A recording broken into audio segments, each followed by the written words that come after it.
Bonsoir et bienvenue sur le live de Lucia Scientifique. Je suis Alessandra Servino, fondatrice et présidente de la société. J'ai le plaisir d'avoir à mes côtés ce soir le docteur Loïc Morel et Guillaume Bicpi-Benissan, qui est notre ingénieur de R&D. Alors aujourd'hui, je vais vous présenter la société. Ça va prendre un quart d'heure, 20 minutes environ, suite à quoi on va répondre à vos questions. Donc, je vous invite tout du long de la présentation, en fait, à poser vos questions au fur et à mesure et pas attendre jusqu'à la fin. Et alors, nous tâcherons de répondre à l'ensemble des questions. Alors, pour poser vos questions, il faut utiliser l'outil que ici vous a fourni. Donc, si vous regardez sur votre écran, normalement, au milieu, en bas, il y a une icône qui ressemble à un dossier avec Q et R écrit dessus. Et en fait, il faut cliquer là-dessus pour poser vos questions. Et donc, nous, on attendra la fin de la présentation pour les lire et y répondre. Alors, on va commencer. Donc, je vais partager l'écran afin de vous montrer la présentation.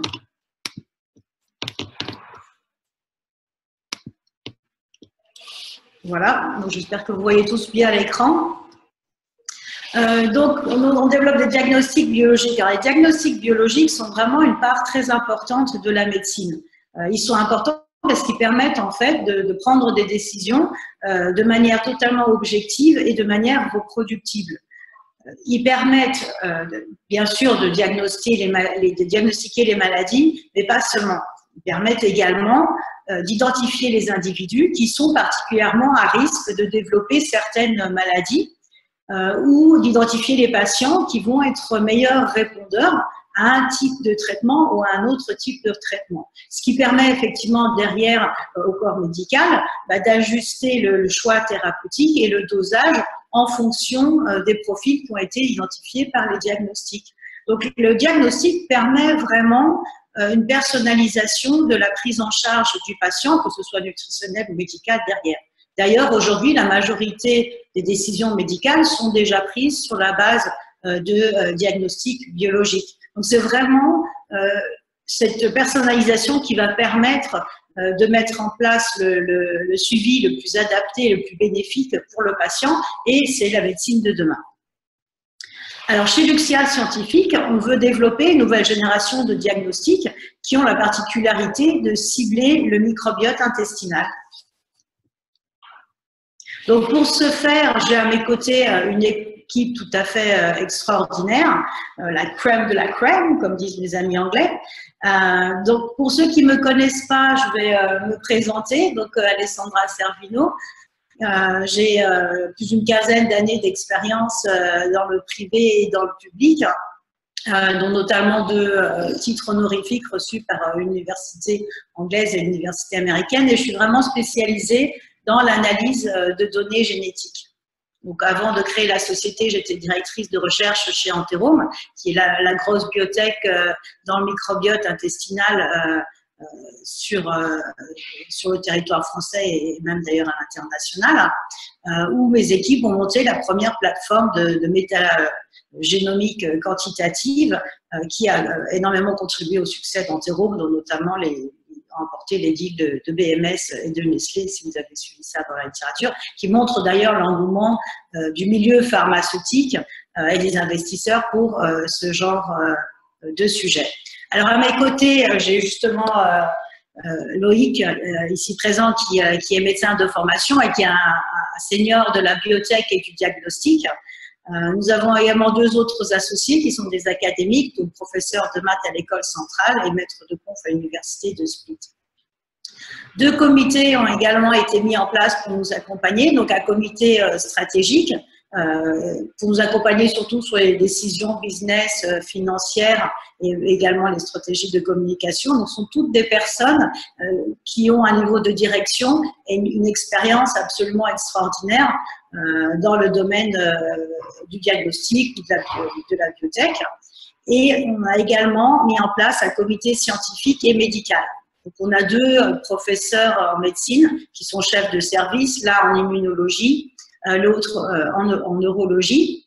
et également des spécialistes du microbiote intestinal, donc spécialisés dans la micronutrition, et docteur Blotière de l'INRA, avec lequel j'avais déjà eu le plaisir de travailler justement chez Enterome, et qui est un des pionniers dans le monde du microbiote intestinal. Peut-être spécifier, Alessandra, que Enterome est une société, bien entendu, qui est sur le microbiote intestinal, mais qui s'intéresse uniquement aux thérapeutiques. C'est la grosse différence qu'il y a avec Luxem. Oui, tout à fait. Donc les deux sociétés ne sont pas du tout en compétition, mais complémentaires. Alors, pourquoi est-ce qu'on s'intéresse au microbiote intestinal? Alors, bon, d'abord, juste pour rappeler ce que c'est que le microbiote intestinal, même si vous êtes là, je pense que c'est parce que vous savez ce que c'est. C'est l'ensemble des micro-organismes qui résident dans nos intestins. Donc, c'est une découverte qui est très récente et qui a pu se faire grâce au séquençage génétique. Donc, c'est vraiment le séquençage génétique, qui est justement mon domaine d'expertise, qui a permis, en fait, qui a dû permettre de caractériser l'ensemble des bactéries qui sont présentes dans un échantillon. Alors, donc, il y a l'aspect nouveauté, bien sûr, qui ouvre l'opportunité également pour tout ce qui est propriété intellectuelle, mais le plus important, c'est la fonction du microbiote intestinal, c'est-à-dire son rôle. Donc, le rôle du microbiote intestinal est essentiel dans la santé. Donc, c'est un acteur, en fait, de notre santé. Et ça a été démontré durant ces dernières années et on continue tous les mois à avoir des preuves du rôle actif du microbiote intestinal dans la santé. Donc, c'est pas seulement la conséquence, mais c'est aussi la cause. Et ça a été montré par des modèles animaux, des modèles de transplantation fœtale, même dans l'humain. Il a un rôle non seulement sur tout ce qui est lié à la nutrition, donc tout ce qui va toucher aux maladies métaboliques, à tout ce qui est obésité et diabète, mais il a également, de par son interaction avec le système immunitaire, il joue un rôle sur tout ce qui est associé avec les maladies inflammatoires de l'intestin, les maladies auto-immunes, et puis on a découvert, ça c'est beaucoup plus récemment, le lien avec le cerveau, donc l'axe intestin-cerveau, qui lui a d'ailleurs valu le nom de deuxième cerveau. Et donc, il a un rôle très important aussi sur tout ce qui est neurologique.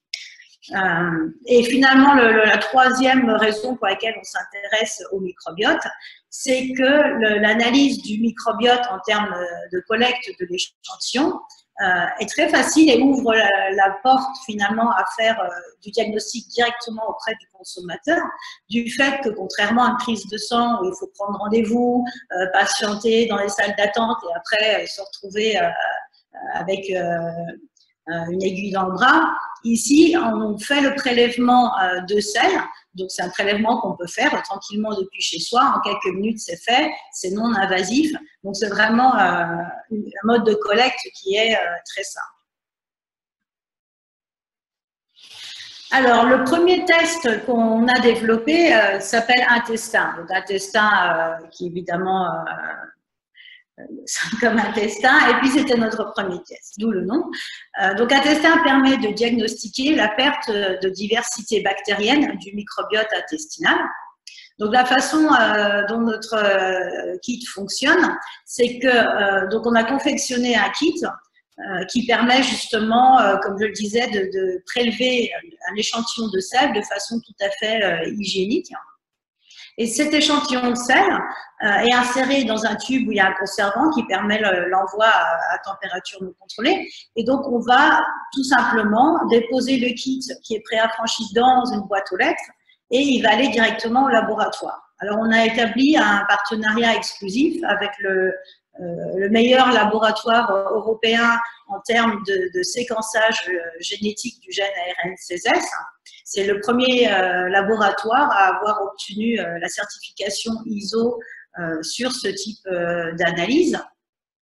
Et donc, le laboratoire va faire les séquençages. Nous, derrière, vu que notre savoir-faire est vraiment sur la partie analyse de données génétiques, on va récupérer ces fichiers de séquençage et on va générer un rapport. Alors, dans ce rapport, il y a beaucoup de savoir-faire, non seulement pour générer les données, mais également sur le choix qu'on a fait en termes de cibles. parce que forcément, de rendre un résultat avec toutes les informations va noyer l'information. Donc, on est allé choisir les bactéries qui sont celles qui scientifiquement ont été largement validées dans la littérature pour leur rôle bénéfique sur la santé. Et ce rapport va ainsi permettre en fait aux professionnels de santé avec lesquels on va être en contact de personnaliser l'accompagnement nutritionnel des patients. Donc, on va chez les patients qui ont une perte de diversité qui va être diagnostiquée, les naturopathes, les diététiciens, les médecins derrière vont pouvoir vraiment personnaliser le choix nutritionnel pour rétablir cette diversité qui est si importante pour la santé des personnes.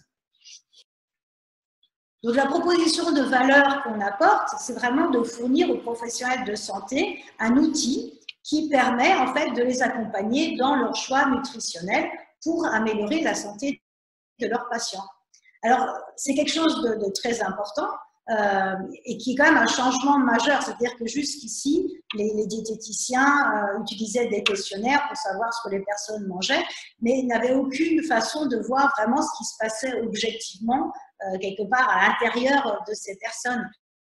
Maintenant, avec notre test, on est capable de voir quelles sont les carences et quelles sont les bactéries qu'il faut rebooster, donc en leur donnant des nutriments qui sont spécifiquement adaptés à ces bactéries pour les aider en fait à survivre dans le microbiote de la personne. Donc c'est vraiment une transformation des soins et ça permet une personnalisation des choix nutritionnels et donc de compléments alimentaires adaptés à la personne. Donc, quand on choisit un probiotique, on va vraiment savoir, on va le choisir de façon informée, ce qui n'était pas du tout le cas avant. Et en plus de ça, on a un outil objectif qui permet après aussi de voir les bienfaits des conseils qui ont été mis en place. Donc, on rejoint finalement cette citation que beaucoup connaissent, qui est que ton aliment soit ton médicament. Et maintenant, c'est possible. Au jour d'aujourd'hui, c'est possible, mais avant, ça ne l'était pas. Alors, on a créé la société il y a 2 ans. Donc, la première année, on l'a consacrée à vraiment développer un produit de qualité. Donc, on a développé un testin en se basant sur les normes des dispositifs médicaux, donc de diagnostic in vitro. C'était un choix qu'on a fait. Alors moi, j'ai travaillé longtemps dans des groupes pharmaceutiques. Loïc a également une expérience dans le domaine pharmaceutique de plusieurs années. Et donc, on a vraiment à cœur, en fait, d'apporter la qualité dans les produits qu'on développe. Alors, c'est pas une obligation d'un point de vue réglementaire, c'est vraiment un choix que nous avons fait en tant que société de mettre l'accent sur la qualité. Alors, on a lancé le produit il y a 1 an. D'ailleurs, on va faire un apéro pour ceux qui le souhaitent le mois prochain sur Paris où vous êtes les bienvenus pour fêter cette année de lancement. Donc, sur les derniers mois, les grandes avancées, ça a été qu'on a déposé un brevet pour protéger en fait notre produit intestin. Et on est ravis de vous annoncer qu'on a eu un remboursement, donc à hauteur de 100% par une société d'assurance privée. Également cet été. Alors, j'ai personnellement formé une centaine de professionnels de santé à travers toute la France. Alors, vous voyez, je ne sais pas si on voit la souris, voilà. Donc, vous voyez là le plan de la France avec l'emplacement des différents professionnels de santé. Alors, la majorité sont des naturopathes et des diététiciens. Donc, on a fait le choix de ne pas mettre le médecin sur la carte. Et donc, on couvre bien, en fait, géographiquement l'ensemble du pays, en sachant que si quelqu'un se trouve quand même dans un endroit où il n'y a pas de professionnel à proximité, on peut toujours fournir des consultations téléphoniques. En termes de l'internationalisation, on a signé un contrat de distribution avec l'AF Genomics pour les pays scandinaves qui sont basés en Suède et qui se met en place lentement puisqu'il faut personnaliser le rapport pour le marché scandinave. Donc, dans les prochains mois, le produit sera vraiment lancé là. Alors, ce qui nous démarque de nos concurrents, c'est les points justement que je viens de mettre en avant. Donc, pour moi, c'est surtout la qualité et le réseau de professionnels. Donc, la qualité de notre dispositif, donc, comme je vous disais, on l'a développé comme on développe un dispositif médical de diagnostic in vitro, ce qui veut dire qu'on a fait toute une validation analytique, on maîtrise la variabilité de nos processus, et on a également mis en place une première validation sur des individus, sur 100 personnes. À gauche, vous voyez en fait une représentation de positionnement de Luxia par rapport aux concurrents. Alors c'est vrai qu'on suit beaucoup les traces d'un point de vue professionnel du géant américain Ubiome, qui est quand même la société de référence en termes de succès, puisque c'est une société qui a levé 100 millions, qui a obtenu le remboursement par des mutuelles aux États-Unis et qui vend énormément de tests de microbiote, pas seulement aux États-Unis, mais à l'international également. Alors comme eux, on a mis en place un modèle de vente directe aux consommateurs. Donc, le test peut être acheté, aujourd'hui, tout le monde peut l'acheter sur notre site internet luxiascientifique.com. Mais on a également mis en place un modèle de prescription.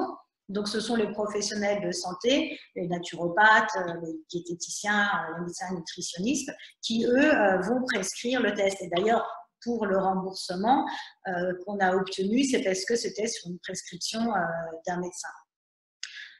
D'autres sociétés, à notre connaissance en tout cas, comme Macrozoo, Atlas Biomed et Naibu, qui sont arrivés il y a quelques jours sur le marché, ne visent que le direct au consommateur. Et ce qu'on peut voir aussi sur l'axe vertical, hein, donc du bas vers le haut, c'est le niveau de validation qui a été appliqué dans le développement du produit. Donc, ce que je disais, c'est que ce qui nous distingue, c'est vraiment la qualité de notre développement, qui est un choix que n'ont pas fait en fait nos concurrents.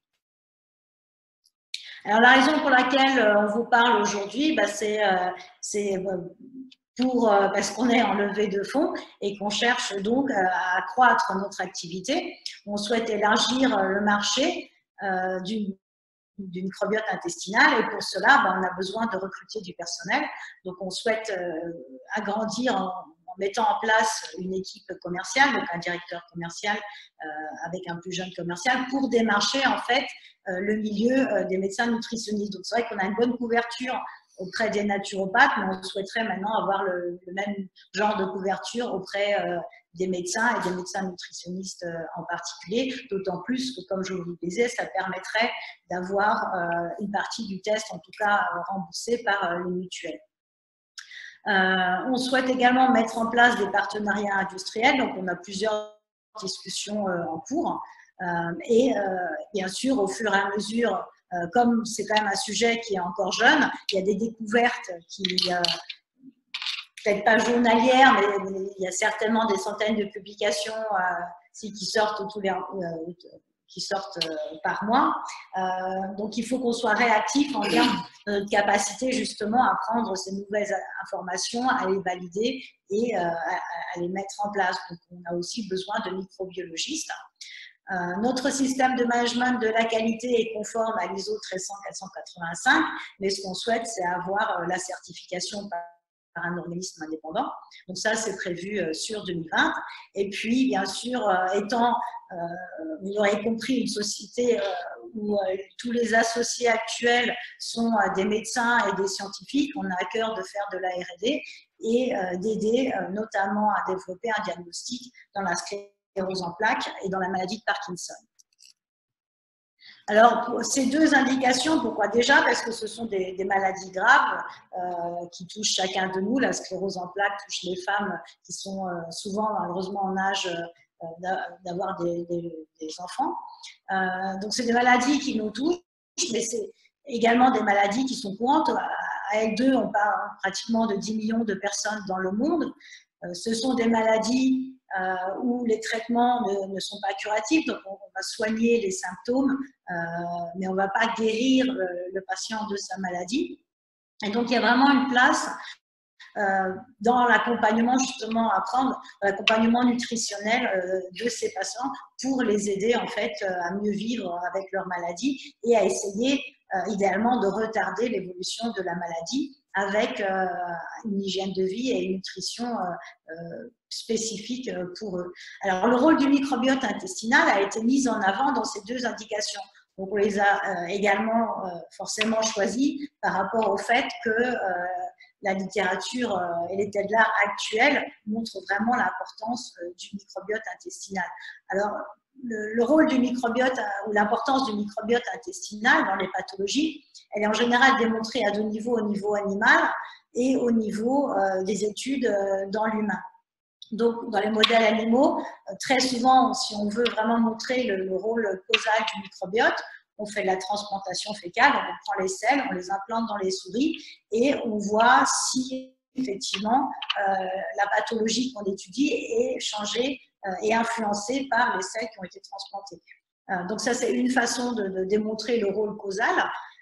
Sinon, il y a des études dans l'humain d'association où là, on va comparer en fait le microbiote de patients qui ont une sclérose en plaques, par exemple, avec les patients qui du coup sont des individus sains, et on va voir si ces deux populations sont différentes ou pas. Donc là encore, que ce soit dans la maladie de Parkinson ou dans la sclérose en plaques, le microbiote de ces patients est différent du microbiote des individus sains. Et là, ça permet vraiment de diagnostiquer en fait du coup ces pathologies à partir d'échantillons de selles. Donc ça, c'est ce qu'on souhaite faire. Alors sur la sclérose en plaques, il y a même eu des études de transplantation fécale chez des patients qui ont montré un bénéfice. Donc on est même allé au-delà de l'association et des études animales pour montrer que même dans l'humain, il y a un bénéfice à tirer des bactéries intestinales. Alors, dans la maladie de Parkinson, il y a eu encore plus de travaux que dans la sclérose en plaques. Et la relevance du microbiote était déjà plus évidente du fait que les patients atteints de la maladie de Parkinson ont déjà, avant d'avoir les problèmes neuromoteurs, en général, ils développent des problèmes intestinaux. Donc, ils vont souvent consulter un gastro-entérologue avant même d'aller voir le neurologue. Et il y a aussi beaucoup de Parkinson qui reportent des problèmes de constipation. Et donc, il y a quand même toute une antériorité en termes de l'importance de la nutrition pour améliorer le bien-être chez ces patients. Et alors, pour les personnes qui ne seraient pas encore convaincues de l'importance phénoménale du microbiote dans ces deux maladies, il y a quelques mois, les équipes américaines ont vraiment démontré que l'efficacité du traitement dans la maladie de Parkinson est totalement influencée par les bactéries intestinales. C'est-à-dire que le principal médicament dans la maladie de Parkinson, qui est le levodopa, est en fait métabolisé par certaines bactéries de l'intestin qui vont en fait le transformer en dopamine. Et cette dopamine qui normalement devrait arriver au cerveau va se retrouver en fait bloquée à l'intestin et à cause de ça, le médicament va être moins efficace. Donc ce modèle a vraiment été prouvé et la causalité qui provient de bactéries très spécifiques qui ont cette capacité justement de métaboliser le L-dopa est quelque chose d'absolument énorme et d'établi et qui montre bien que le microbiote intestinal permet non seulement, comme je le disais en introduction, de développer des diagnostics de maladies, mais également des diagnostics de réponse en fait au traitement. Et c'est pas que dans Parkinson, c'est dans d'autres indications comme en oncologie également. Alors, la société, on a comme prévisionnel d'ici 5 ans de faire un chiffre d'affaires à hauteur de 3,5 millions. Donc, on a une croissance assez linéaire en termes de chiffre d'affaires, avec peut-être, je dirais, deux moments clés. Donc, un, c'est celui-ci, c'est la fin de cette année-ci, donc c'est cette levée de fonds, et l'arrivée d'équipes commerciales et de business développement pour renforcer en fait notre positionnement et le marché. Et ensuite, quand on aura fait les validations cliniques que ce soit dans la maladie de Parkinson ou dans la sclérose en plaques. Comme là, on va être sur les indications de patients, on va faire les études cliniques qui vont permettre d'avoir le remboursement par la sécurité sociale, qui met beaucoup plus de temps que le remboursement des mutuelles, mais qui va être clé et qu'on compte avoir en 2023, donc après qu'on ait fait les études cliniques de validation.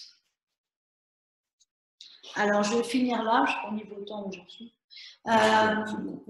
Donc, du coup, le microbiote intestinal, ça représente, selon moi, une merveilleuse opportunité d'investissement d'un point de vue financier, mais également de contribuer, en fait, à la recherche et d'améliorer la santé publique.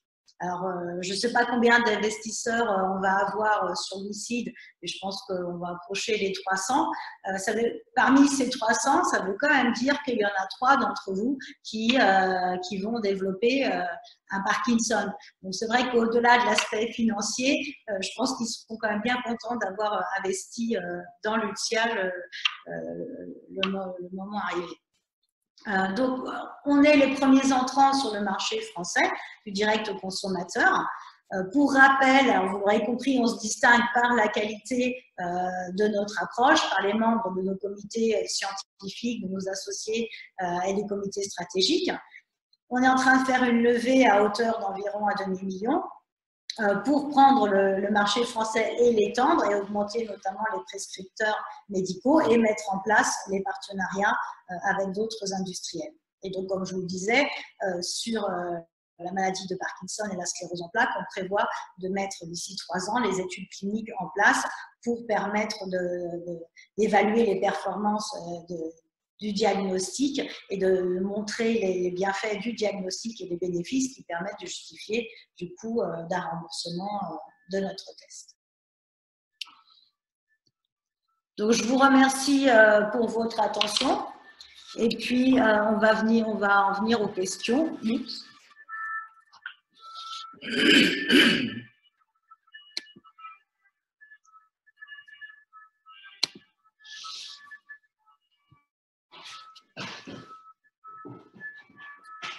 Alors, je vais...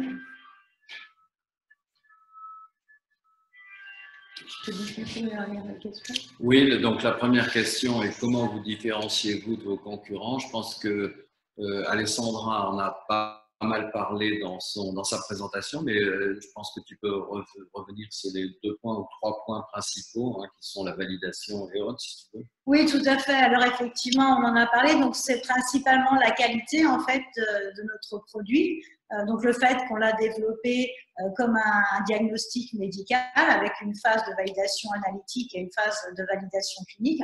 Donc la qualité du produit nous distingue de nos concurrents, bon, à l'exception de Ubiome qui probablement eux ont le même niveau de validation, peut-être même sur des cohortes plus grandes. Mais en tout cas, sur le paysage, disons, européen, on a les normes les plus élevées qui ont été utilisées. Et également par le fait qu'on ne fasse pas que du direct au consommateur, mais qu'on passe aussi par les professionnels de santé, ce qui nous permet d'avoir le remboursement de notre test et permet aussi d'avoir un gage de qualité parce que les professionnels qui prescrivent notre test ne touchent pas d'argent pour prescrire notre test. Ils le prescrivent vraiment parce que c'est un outil qui, eux, les aide à mieux accompagner leurs patients. Donc, c'est quand même un gage de qualité que les sociétés qui interprètent en direct et que n'ont que leur personne n'ont pas à mettre en place. Donc, c'est vraiment ces 2 points-là, je dirais, la qualité et le réseau de professionnels qu'on a réussi à mettre en place en France qui nous distingue de tous les autres. La question suivante est, avez-vous déjà initié des travaux de recherche dans la CEP? Je crois que tu peux parler des différentes analyses qui ont été réalisées. Oui, tout à fait. Alors, sur la CEP, effectivement, on est plus avancé, je dirais, que sur la maladie de Parkinson. Donc, sur la CEP, ça fait déjà plusieurs mois qu'on travaille dessus. Alors, je ne vais pas trop en dire non plus, parce qu'on a un brevet qui est en train d'être déposé et je ne voudrais surtout pas risquer d'en dévoiler trop. Mais on a de très beaux résultats en interne et on est en train de discuter justement avec avec la bêtise-salpêtrière pour voir si on peut mettre en place en fait une validation accélérée de ces résultats-là. Donc, on espère d'ici quelques semaines réussir à avoir signé le contrat de collaboration, ce qui nous permettrait d'aller beaucoup plus vite que ce qu'on avait prévu si on arrive à valider les résultats qu'on a déjà aujourd'hui. Alors, sur la maladie de Parkinson, là, par contre, on commence avec les recrutements. Donc là, c'est pareil, on est en train d'attendre l'arrivée les échanges de contrats. Mais en tout cas, pour début 2020, que ce soit la CEP ou la maladie de Parkinson, on devrait commencer à initier des recrutements cliniques donc début 2020. La question suivante est une question plus technique, c'est comment peut-on affirmer que le microbiote rectal et intestinal sont le même? Faut-il prendre des précautions spéciales comme pour vider le tube digestif de son contenu avant de faire le prélèvement de sel? Et une autre question qui est liée à ça, c'est également quid de la prise d'antibiotiques avant un prélèvement de sel? Alors, sur la façon de prélever la selle, il faut la prélever sur du matériel stérile. Donc, c'est vrai que nous, contrairement aux autres, justement, on utilise un kit de collecte qu'on a assemblé nous-mêmes et qui permet vraiment de bien couvrir les WC, parce qu'il faut éviter forcément que la selle soit en contact avec quoi que ce soit avant d'être insérée dans le tube. Le prélèvement est facile à faire et va représenter en fait la population du microbiote intestinal, mais principalement au niveau du côlon, parce que c'est là, on est plus bas, c'est là où il y a le plus de bactéries, donc il ne va pas représenter ce qui se passe plus haut, mais l'échantillon de sel est un très bon représentant de ce qui se passe au niveau du côlon. La question était non pas plus haut, mais plus bas. Est-ce qu'il y a une différence entre le microbiote du côlon ou les matières fécales dans le côlon et celles qui sont dans le rectum? Je pense que non. Non, alors par contre, effectivement, plus haut, il y a moins de bactéries. C'est-à-dire qu'au fur et à mesure qu'on descend dans le tube digestif, il y a de plus en plus de populations bactériennes. Donc, c'est vraiment le côlon où il y a le plus de bactéries. Et c'est pour ça que c'est là où c'est le plus intéressant finalement, parce que c'est là où il y a le plus de bactéries. C'est ça qu'on va mesurer dans l'échantillon de sel. La consommation d'antibiotiques, l'impact sur le microbiote? Alors, les médicaments en général ont un impact. Alors, les antibiotiques, c'est ce qui impacte le plus sur le microbiote. Il y a d'autres médicaments comme les inhibiteurs de pompe à protons qui aussi impactent le microbiote. Donc, effectivement, nous, on conseille toujours à nos professionnels de santé, enfin, c'est quelque chose dont on parle durant la formation, justement, ils doivent toujours établir de leur prendre connaissance des médicaments que prennent en fait les patients. Donc, c'est aussi une des raisons pour lesquelles nous, on pense que c'est encore trop tôt pour l'intelligence artificielle parce que dans une bonne interprétation en fait, des résultats, il faut tenir compte de beaucoup d'informations, dont notamment la prise de médicaments. Et donc, les antibiotiques, c'est ce qui affecte le plus le microbiote intestinal. Ça baisse la diversité. Et donc, effectivement, il ne faut pas faire de prélèvement quand on est sous prise antibiotique. En général, il faut attendre plusieurs semaines après l'arrêt des antibiotiques pour faire une analyse de sel. Après, ça dépend aussi de la question qu'on pose. Pourquoi est-ce qu'on fait l'analyse de sel?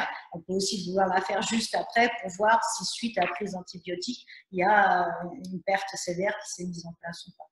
Donc, je vais prendre la question suivante, c'est sur le remboursement par la Caisse primaire d'assurance maladie et la hauteur et les mutuelles. Donc, comme vous l'a dit Alessandra, le produit n'est pas encore remboursé par la Sécurité sociale, par la CPAM. Les futures études de validation qui vont être faites auront pour objectif de ce remboursement. Par contre, comme vous le disait Alessandra, on a déjà un premier remboursement par une mutuelle, c'est la mutuelle Bupa, pour ne pas la nommer. Et ce qui est important de savoir, c'est que beaucoup de mutuelles, si ce n'est la plupart, offrent une case spéciale qui est médecine douce et bien-être. Et dans ces cas-là, il peut y avoir une prise en charge de 10 à 30% du test. Donc, c'est à vérifier avec chacun chacune de vos mutuelles. Et ça, c'est quelque chose qui est important. Voilà. Des recrutements sont-ils prévus à court terme? Tu peux peut-être revenir en détail sur ce point-là. Je pense que avant que tu parles des recrutements, je vais dire, Alessandra a formé une centaine de naturopathes aujourd'hui. C'est clair que c'est pas avec une formation que les gens vont être suffisamment stimulés. Ils connaissent le microbiote, ils connaissent l'intestin, mais l'objectif des recrutements, c'est de faire du push, c'est-à-dire d'aller voir ces naturopathes, de leur parler, de communiquer avec eux plus directement. Ça se fait aujourd'hui, mais pas suffisamment. C'est un des objectifs de la levée de fonds, et véritablement d'appuyer, de donner, allouer ce financement aux tests intestins. Donc, c'est ce qui va être fait. Et de même avec les diététiciens et les nutritionnistes, comme vous le disiez, Alessandra. Tu peux revenir sur les différents recrutements dont tu parlais? Oui, alors, oui, parce qu'effectivement, moi, j'avais compris la question en termes de recrutement des patients dans les études cliniques. Oui. Mais oui, effectivement, peut-être. Non, je pense que c'est ressources. Je pense que c'est ressources humaines, mais tu peux traiter les deux questions. Déjà, ressources humaines, et puis après, on parlera des recrutements de patients éventuellement. Oui, alors c'est vrai qu'en termes de ressources, je ne sais pas si du coup Pierre a répondu ou pas. Mais donc en termes de recrutement ressources humaines, donc on a prévu avec ces levées d'embaucher environ 6 personnes. Donc on a un poste de direction commerciale. Donc ça, c'est un des postes clés, puisque c'est le poste, je dirais, le plus senior parmi les recrutements qui sont prévus. On a identifié déjà la personne, donc on est en cours de finalisation de la proposition de contrat avec la personne. Donc j'espère dans les news sur WeSeed d'ici la fin de la semaine, en tout cas début de semaine prochaine, pouvoir du coup vous annoncer que ce recrutement a été fait. Il y a également des postes plus juniors, justement, toujours sur un poste commercial. Il y a le poste de chef de produit et il y a 2 postes de scientifiques aussi, donc bioinformatique et biologiste, qui constituent du coup l'ensemble des personnes de la société. Voilà, la prochaine question, c'est des études prévoient-elles de rapprocher les résultats d'examen du type de régime alimentaire des patients afin de trouver des corrélations entre microbiote et régime alimentaire? Oui, il y a déjà, on est très clair, c'est très clair, il y a déjà, on peut affirmer qu'entre régime alimentaire et microbiote, il y a des corrélations qui sont excessivement fortes. Et je pense que c'est un point qui est important, sur lequel il faut insister. Les naturopathes, les nutritionnistes, les diététiciens sont des praticiens qui travaillaient sur la base de questionnaires, en interrogeant leurs patients sur leurs habitudes alimentaires. Et c'est vrai que l'interrogatoire, l'examen du patient, moi qui suis médecin, c'est quelque chose de fondamental. Mais le séquençage de ces bactéries et à la fois connaître le microbiote d'un point de vue qualitatif et quantitatif, ça apporte des réponses qui sont phénoménales. D'abord d'un point de vue diagnostic, mais le diagnostic, c'est vendre un test quelque part. En fait, on sait bien que dans le diagnostic, ce qui est important, c'est aussi de monitorer les patients, de suivre les patients. Et quand un nutritionniste ou un diététicien ou un naturopathe prescrit une modification de régime alimentaire ou un prébiotique ou un probiotique, ce qu'on veut voir, c'est, j'avais à une époque, à un temps T, j'avais un microbiote qui avait peu de diversité, qui avait ci, qui avait ça. Ce que je veux voir, c'est comment la modification que j'ai faite, soit alimentaire, soit thérapeutique, impacte, change le microbiote. Et après, ce qu'on veut, c'est dans le temps continuer à faire des examens pour voir l'évolution. Donc, c'est aussi important de comprendre que ce n'est pas un test par patient, mais quand il y a des problèmes, il va y avoir plusieurs tests qui vont être réalisés chez les patients. Pour quel test, pour quelle maladie ce test sera-t-il remboursé? Comme je l'indiquais, c'est la sclérose en plaques et la maladie de Parkinson sur lesquelles on va essayer d'avoir un remboursement du coup de la CPAM. Actuellement, avec les mutuelles, le test est remboursé à partir du moment où il y a l'ordonnance d'un médecin. Donc, ce n'est pas limité à une maladie en particulier. C'est vraiment le fait que le médecin fasse une ordonnance qui déclenche en fait le remboursement de l'intestin actuellement. D'accord. Donc, il y a une question. Vous avez mis en avant le développement en métropole. Oui, est-ce que métropole, ça entend, peut-être il y aurait besoin d'une précision. Est-ce que vous voulez dire métropole dans le sens le continent, et puis il y a également les Antilles et autres, et ainsi de suite, parce que ça pourrait être une question intéressante. Ou bien est-ce que vous parlez de développement plus entre métropole, la France, par rapport à des études, à d'autres pays européens et autres et tout. Si vous pouviez préciser la question, on pourrait mieux y répondre. Peut-être que tu peux répondre, toi, Alessandra, à la question. Comment savoir si le traitement par les compléments alimentaires adaptés donne un microbiote de meilleure qualité? Ça mérite plusieurs heures, mais tu vas le faire en 2 minutes et avec une réponse très claire. Oui, alors d'abord, non, on se base sur la littérature pour conseiller en fait le choix des compléments alimentaires. Donc, c'est vrai que dans la formation, on va conseiller les compléments alimentaires pour lesquels il y a déjà eu des publications qui démontrent l'effet sur le microbiote intestinal. Donc, c'est vrai que durant les formations qu'on donne aux professionnels de santé, ce qu'on fait, c'est que finalement, on résume pour eux une année de travail, enfin plus d'une année de travail sur la lecture des publications. Donc, si on sait que, par exemple, consommer du kiwi que quand on a donné du kiwi en supplément chez les personnes, on a vu une augmentation de Faecalibacterium prosnitzi. On va utiliser cette publication pour justement aider les professionnels à cibler les aliments. Donc, on utilise le fait qu'il y ait plusieurs publications.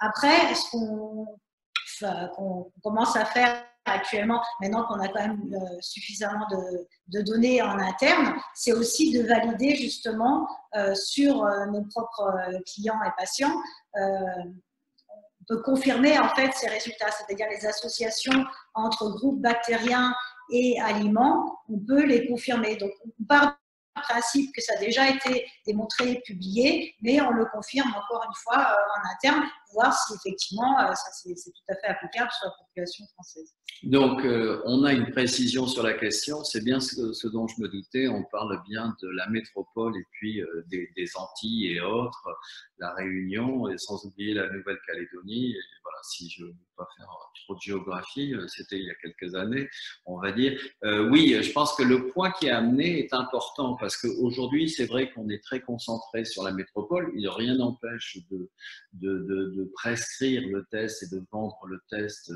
aux Antilles et autres. Tu parleras peut-être du transport qui peut être un petit peu différent, mais c'est vrai que l'alimentation, par définition, joue un rôle important sur le microbiote. Donc, on sait clairement qu'il y a des différences entre notre alimentation quand on est aux Antilles, en métropole ou à la Réunion. Il y a des différences. Donc, il est aussi intéressant de faire ces tests dans ces autres régions de France. Et le test donc est disponible. Et comme vous le soulignez, oui, c'est vrai, il y a 2 500 000 habitants qui sont en dehors de la métropole et on ne les oublie pas. Au niveau du transport d'échantillons et autres sur les Antilles. Oui, alors c'est vrai que d'un point de vue technologique, on peut faire le test là-bas. Donc techniquement, c'est faisable. Après, c'est vrai qu'il faut former les gens, parce que le diagnostic en soi, il est utile que si derrière, il y a justement ce réseau de professionnels de santé qu'on a formés et on n'a pas encore identifié les professionnels de santé qui sont sur place, qui seraient à même d'accompagner du coup la population locale. Donc il y a quand même plusieurs choses à mettre en place. Il y a effectivement identifier ces professionnels et les former. Et après, effectivement, on devra quand même tester les conditions de transport pour s'assurer que les délais ne sont pas trop longs quand même en termes d'envoi et également mettre en place une cohorte de référence parce que toutes les valeurs sont calibrées actuellement par rapport à une population de référence qui sont des résidents en Europe de l'Ouest. Et comme l'environnement et l'alimentation influencent le microbiote, c'est vrai qu'avant de positionner le produit là-bas, il faudrait quand même faire une étude sur des individus sur place pour vérifier que l'interprétation reste tout à fait valide. Donc, il y a quand même un petit peu de travail, mais c'est absolument pas infaisable. Alors, une question suivante, anonyme. Avez-vous un exemple de rapport suite au test? C'est intéressant parce que le rapport est quelque chose qui appartient à la société et qui a été développé en interne et testé avec un certain nombre de nutritionnistes, de médecins, de naturopathes, de diététiciens. Et c'est sûr que c'est quelque chose qui est précieux. Et donc, on peut envoyer sur demande une ou deux pages pour vous montrer un peu la profondeur du document si vous le souhaitez, si vous pouvez contacter directement Alessandra sur son adresse ou à travers le site WeSite. Oui, alors on voit un peu, il y a quand même des screenshots si vous allez sur la page produit sur notre site internet. Je crois qu'il y a une partie qui s'appelle les screenshots, ce sont des exemplaires de pages. Du coup, on peut normalement, vous pouvez voir quelques images du rapport et notamment les titres des sections. Donc ça peut déjà apporter pas mal d'informations. Oui, alors il y a une question d'un pharmacien qui dit « Nous sommes 22 000 et voyons tous les malades. Vous parlez de médicaments, mais pas de pharmaciens. Comme professionnels, pouvons proposer votre test. Qu'en est-il par rapport à cette profession ?» C'est une excellente question. C'est effectivement une erreur pour la présentation. J'aurais dû mentionner les pharmaciens parce que c'est justement des professionnels qui nous intéressent beaucoup. Donc, c'est d'ailleurs une des choses sur lesquelles on attend justement impatiemment l'arrivée du directeur commercial pour étudier justement l'opportunité auprès des pharmaciens parce qu'on pense qu'effectivement ce serait une très bonne façon en fait de vendre le produit, surtout que les pharmaciens sont tout à fait à même de faire le conseil auprès des patients et en plus comme ils ont déjà les compléments alimentaires et les probiotiques en officine qui sont en vente, c'est vrai que c'est également un modèle qui est très intéressant, mais c'est vrai que cette partie-là, on va la déléguer au commercial. Non, mais ayant une sœur pharmacienne, je pense que c'est important. Et étant médecin, c'est vrai que les médecins, il y en a de moins en moins, et les pharmaciens peut-être aussi, mais passent quelquefois pas suffisamment de temps avec leurs patients. Donc, le rôle de conseil du pharmacien avec son patient, et notamment comme support pour comment dirais-je, promouvoir l'intérêt d'un tel test ou même sans le promouvoir, en faire état pour que les gens eux-mêmes aillent sur le site est quelque chose d'intéressant, très intéressant. Au jour d'aujourd'hui, c'est juste, comme le disait Alessandra, une question de ressources, mais définitivement, on serait excessivement heureux si les pharmaciens pouvaient faire la promotion ou l'information, on va dire, sans dire la promotion de nos tests. Vous pouvez prendre les deux dernières questions, remercier tout le monde. Voilà, donc nous allons prendre les deux dernières questions. Oui, alors sur les Antilles, oui, ou sur les territoires, sur les dom-tom, on va dire, oui, c'est clair, c'est intéressant de former également des praticiens là-bas. Je suis à votre disposition pour développer votre produit en pharmacie avec votre commercial. On apprécie énormément cette proposition. Alessandra ne manquera pas de vous contacter. Et donc, la dernière question, la prévention ou le dépistage des troubles du spectre autistique, a-t-on déjà des indications sur l'utilité de votre test?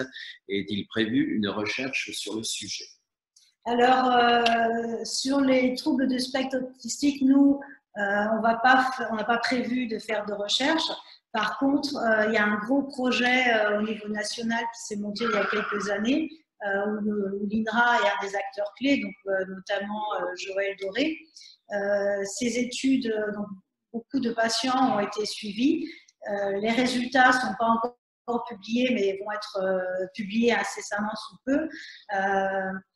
Et c'est vraiment une très, très grosse étude qui a été faite en France. Donc, je vous conseille de vous rapprocher de Joël Duré ou de mettre une alerte sur les publications parce qu'effectivement, il va y avoir des résultats. Et c'est vrai que le lien microbiote, trouble du spectre autistique est très très fort. C'est l'importance de l'alimentation chez ces patients. Donc effectivement, c'est une des aires thérapeutiques où le microbiote a vraiment un rôle majeur. Et donc oui, il y a beaucoup de recherches, mais ce ne sera pas avec nous. Je pense qu'il y a une question qu'il faut absolument qu'on prenne parce qu'elle est importante. Ça ne veut pas dire que les autres ne l'étaient pas, mais il ne faut pas qu'on la rate. Celle-là, c'est les mutuelles remboursent sur quels critères? Faut-il être obligatoirement médecin? Oui, alors aujourd'hui, oui.